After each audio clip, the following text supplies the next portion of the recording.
박근혜 전 대통령이 전직 대통령 중 세 번째로 자신의 재판에 출석했습니다. 40년지기 최순실 씨와는 국정농단 사태가 불거진 뒤 처음으로 한자리에 모이게 됐는데 서로 눈길도 마주치지 않고 있습니다. 취재기자 연결해서 자세한 내용 알아보겠습니다. 조영성 기자. 네, 서울중앙지방법원에 나와 있습니다. 네, 박 전 대통령 지난 3월 말에 구속이 됐는데요. 그 이후 대중의 모습을 드러낸 건 오늘 처음이죠? 네, 그렇습니다. 앞서 진행된 두 차례 공판 준비 절차와 달리 정식 재판에는 피고인이 직접 참석해야 하는데요. 박 전 대통령을 태운 호송 차량은 서울구치소에서 출발해 30분 만에 이곳 서울중앙지법에 도착했습니다. 박 전 대통령은 503번 수임번호가 적힌 배지를 단 남색 재킷에 사복 차림을 했습니다. 또 어려울 것으로 예상됐던 것과 달리 플라스틱 집게핀으로 올림머리 모양을 한 채 나타났습니다. 전직 대통령이 피고인 신분으로 법정에 서는 것은 이번이 세 번째입니다. 21년 전 전두환 노태우 두 전직 대통령이 법정에 섰을 때와 같이 장소는 417호 대법정입니다.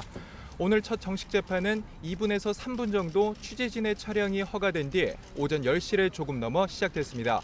박 전 대통령은 592억 원대 뇌물 혐의 등을 받고 있습니다. 피고인석에서는 공범 관계인 40년지기 최순실 씨와 뇌물 공여 혐의로 불구속 기소된 신동빈 롯데그룹 회장이 나란히 자리했습니다. 지난해 10월 국정농단 사태가 본격화한 이후 적어도 7개월여 만에 처음 마주친 박 전 대통령과 최순실 씨는 피고인석에 나란히 앉았지만 얼굴을 마주하지 않은 채 정면만 바라봤습니다. 이 국정농단 관련 재판 가장 핵심적인 이제 재판이 시작이 된 건데요. 휴정 소식도 잠시 들려오긴 했습니다. 지금 어떻게 진행이 되고 있습니까? 네, 일단 시작과 동시에 재판부는 가장 먼저 박 전 대통령에 대한 인정신문 절차를 진행했습니다. 생년월일과 직업, 거주지 등을 확인하는 것인데요. 재판부가 박근혜 피고인이라고 부르며 직업을 묻자 박 전 대통령은 무직이라고 답했습니다.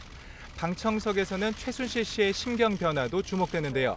다른 재판에서는 강하게 주장을 펴던 최순실 씨는 자신의 주소를 말하는 도중 감정에 북받친 듯 목소리가 떨리고 울먹이는 모습을 보였습니다. 이후 검찰 측에서는 박 전 대통령을 직접 조사했던 한홍재 이원석 부장검사가 참석해 범죄 혐의를 정리해서 말했고 유영아, 이상철, 최명성 등 6명의 박 전 대통령 측 변호인단이 공소 사실에 대해 전면 부인하는 입장을 밝혔습니다. 피고인의 요청으로 10분간 휴정을 한 뒤 11시 35분부터 다시 재판이 시작됐습니다. 재판부는 이번 공판에서 박 전 대통령의 재판과 별도로 진행되고 있던 최순실 씨의 뇌물 혐의 재판을 병합할지도 밝힐 것으로 보입니다.